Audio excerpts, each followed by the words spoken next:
महाराष्ट्र माझा, प्रत्येक गावातून आणि प्रत्येक जिल्ह्यातून थेट तुमच्यापर्यंत।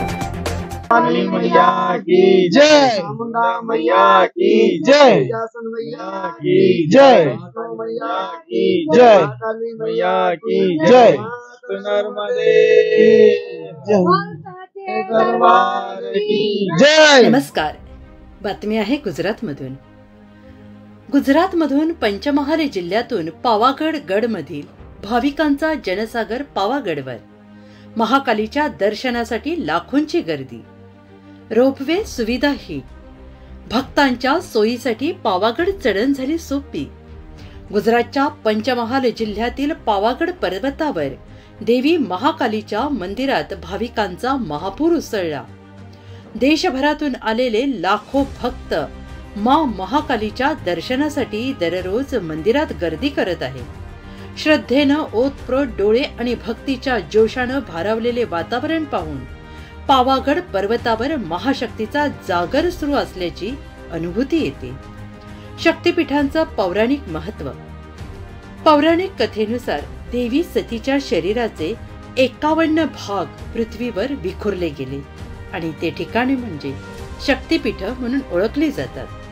आणि त्यापैकीच एक पवित्र स्थान म्हणजे पावागड पर्वत, जिथे देवी सतीच्या डाव्या पायातील बोटे पडली होती। या ऐतिहासिक मंदिराचं महत्व अनन्यसाधारण आहे, ज्यामुळे इथे दररोज हजारो भाविक भक्त येत असतात। पूर्वी पावागड पर्वतावर पोहोचण्यासाठी भाविकांना 2205 पायऱ्या चढाव्या लागत होत्या, पण आता रोपवेच्या सुविधेमुळे अवघ्या 6 मिनिटात मंदिराच्या शिखरावर पोहोचता येतं। विशेष म्हणजे अपंग आणि विकलांग भाविकांसाठी ही मोफत सेवा उपलब्ध असल्यामुळे त्यांची भक्तीची आस पूर्ण होत आहे।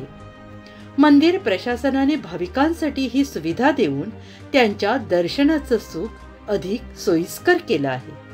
महाकालीच्या शक्तिपीठात महाशक्तीचा अनुभव घेण्यासाठी दररोज लाखोंच्या संख्येने भक्तगण पावागड पर्वतावर येत असतात। श्रद्धेनं ओतप्रोत वातावरण आणि सोयीची रोपवे सेवा यामुळे भाविकांचा उत्साह अधिकच वाढला आहे। पर्वताच्या उंच शिखरावरून देवीच्या कृपेकडे पाहणारे भक्त त्यांच्या मनात भक्तीचा ध्वज उंचावत आहेत। महाकालीची महामहिमा पाहण्यासाठी भाविकांनी पावागडला लोटलेली गर्दी आणि मंदिर परिसरातील भक्तीचा महासागर हे दृश्य खरोखरच अविस्मरणीय आहे। महाराष्ट्र माझा करिता संपादक जगदीश दगडे, गुजरात, पावागड। महाराष्ट्र माझा 24 तास घडामोडीमध्ये आपल्या सर्व दर्शकांचं हार्दिक स्वागत आहे। आज आपण आलेलो आहे गुजरात राज्यामधील पंचमहाल या जिल्ह्यामध्ये आलेलो आहेत आणि पंचमहाल जिल्ह्यामध्ये पावागड म्हणून महाकालिकेचं मंदिर आहे आणि ते अतिशय प्रसिद्ध मंदिर आहे आणि अतिशय लाखोच्या संख्येने रोज भाविक भक्त इथं दर्शनासाठी येत असतात। आज आपल्या सोबत आहेत काही भाविक भक्त, त्यांच्याकडनं आपण जाणून घेऊया त्या पावागड मध्ये कुठून आलेले आहेत आणि कशासाठी आलेले आहेत। काय सांगाल आपलं नाव सर्वप्रथम? नर्मदे हर हम विशाल दीक्षित है, ग्राम काकरिया तहसील खातेगांव, जिला देवास, मध्य प्रदेश से आए हुए हैं। नर्मदा परिक्रमा में हैं, 40-50 जने हम नर्मदा परिक्रमा करते करते यहाँ दर्शन करने भी आए हैं। माँ काली का रूप का दर्शन पहली बार किया है। बहुत श्रद्धा भाव थी माँ से मिलने की, जो मिलके पूर्ण हुई। माँ के द्वार में आके हमको बहुत प्रसन्नता मिली है और आप लोगों से मिलकर प्रसन्नता मिली है। यहाँ से आप कितना साल से आ रहे हो, कब से आ रहे हैं? हम पहली बार ही आए हैं यहाँ पे और हमारी आशा तो बहुत दिन से लगी हुई थी कि माँ के दर्शन करेंगे, पर आ नहीं पाया। मैया ने बुलाया है तो हम आके बहुत प्रसन्न हुए माँ से। अजून पण आपल्या सोबत काही भाविक भक्त आहेत, ते दर्शनासाठी ह्याच्या सोबत महिला सुद्धा आहेत। या ताईंकडनं सुद्धा आपण जाणून घेऊया का आप कहाँ से आए हैं दर्शन के लिए, कब से आ रहे हैं? मैं इंदौर से हूँ और मैं 11 साल की थी तब से माता जी की भगत हूँ और मैं दोनों नवरात्रि में रामायण का पाठ भी करती हूँ अखंड। और मेरी माँ में मतलब बहुत ज्यादा भक्ति है, बहुत ज्यादा प्रिय है मुझे, तो इसलिए मुझे आज मतलब बहुत दिन से इच्छा थी कि मुझे जाना है पावागढ़, तो आज माँ ने बुला लिया मुझे और मैं यहाँ तक पहुंच गई हूँ। मुझे बहुत अच्छा लग रहा है, बहुत अच्छा। मैंने 5 बार दर्शन किए आज, पलट पलट कर। कितने दिन लगे आपको यहाँ पे आने के लिए? आपके इंदौर से ही आए ना? हाँ जी, हाँ जी। हमको आज हो गए हैं 14 दिन परिक्रमा करते हुए नर्मदा परिक्रमा पे निकले हैं हम। 50 सवारी है, बस से आए हैं और हमको आज 14वां दिन है। हम समुद्र वगैरह यहाँ पे मतलब आप पहली बार आए क्या? आप पिछली बार भी आए थे महाकाली के दर्शन करने के लिए? नहीं, माता जी के दर्शन करने तो आज पहली बार आई हूँ। कैसा लग रहा है आपको? बहुत अच्छा लग रहा, बहुत अच्छा लग रहा। आपल्या सोबत जोडून अजून एक भाविक भक्त आहेत, त्यांच्याकडनं सुद्धा आपण जाणून घेऊया ते कुठून आलेत, कशा प्रकारे आलेले आहेत, काय सांगाल आपण? क्या बताएंगे आप? कहाँ से आए हैं? आपका नाम क्या है? शुभ नाम क्या है? मेरा शुभ नाम महेंद्र पारासर है। मैं सीहोर जिला नरसुलगंज तहसील ग्राम भादापुर से आया हूँ। ये द्वितीय वर्ष से मेरा माताजी के दर्शन करने का सौभाग्य प्राप्त हुआ। सर्व मंगल मांगल्ये शिवे सर्वार्थ साधिके शरण्ये त्र्यंबके गौरी नारायणी नमोस्तुते।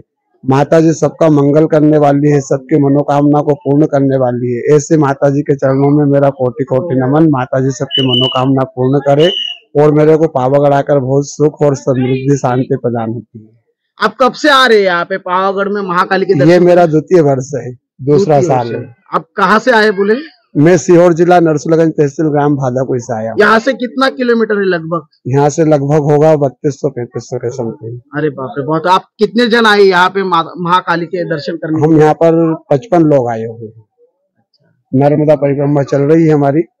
ये 14वां दिन हमारा माताजी के चरणों में साष्टांग दंडवत किया है। आपल्या सोबत अजून एक भाविक भक्त आहेत, आपण त्यांच्याकडनं सर्वप्रथम जाणून घेऊया ते कुठून आलेले आहेत, कशा प्रकारे आलेले हैं। आप कहाँ से आए हैं? आपका नाम क्या है? माखन सिंह यदुवंशी मेरा नाम है। मैं जिला नरसुलगंज जिला सीहोर तहसील नरसुलगंज से आया हूँ, मध्य प्रदेश से। मैं नर्मदा परिक्रमा पे निकला हूँ, यहाँ पहली बार आया हूँ। पहली बार। आपको कैसा लग रहा है महाकाली के दर्शन करके? आपको कैसा लग रहा है? बहुत शांति मिल रही है, बहुत अच्छा लग रहा है, आनंदमय। आपण बघितलं महाराष्ट्र माझामध्ये सर्व दर्शकांनी आज जे पावागढ़ मध्ये जे सर्व भाविक भक्त आलेले आहेत त्यांना अतिशय महाकालीचे दर्शन करून अतिशय शांतमय वातावरण म्हणजे एक आनंद त्यांच्या चेहऱ्यावरती आपल्याला दिसून येत आहे। धन्यवाद आपण सर्व महाराष्ट्र माझ्यासोबत जोडून गेल्याबद्दल। महाराष्ट्र माझाला सबस्क्राइब करा आणि बाजूचा बेल आयकॉन प्रेस करून मिळवा आपल्या परिसरातील ठळक आणि ताज्या घडामोडी।